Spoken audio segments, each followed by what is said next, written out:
After 33 years in power, Ali Abdullah Saleh was deposed as Yemen's president 5 years ago. Speaking to a crowd of hundreds of thousands of supporters in the capital Sanaa, he acted as though he'd never left.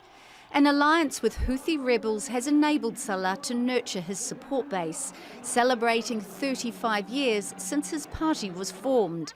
But recent divisions between the allies appear to be putting more than 2 years of territorial gains at risk, prompting Saleh to tell his supporters to focus on their common foes. We are ready to flood the front lines, not by the hundreds or thousands, but by the tens of thousands of fighters.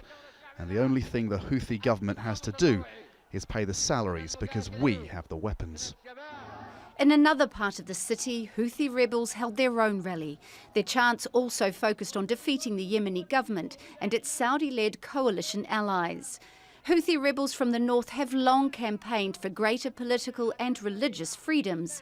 In 2014, the Houthis, backed by Iran and troops loyal to Saleh, seized control of the capital Sanaa. They now control more than 60% of the country. Yemen's conflict widened in early 2015 when a Saudi-led coalition of Arab countries stepped in with airstrikes to back up the internationally recognised government of Yemeni President Abd Rabbu Mansour Hadi. The same airstrikes that have been repeatedly criticised by the UN for disregarding the number of civilians killed.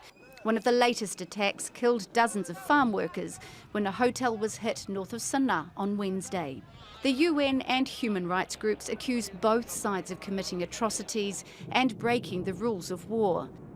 Yemen's people are suffering after more than 2 years of fighting. The UN says at least 10,000 civilians have been killed and more than 18 million Yemenis are in desperate need of aid, many on the brink of starvation. And almost 2,000 have died from the world's worst outbreak of cholera in just the past few months.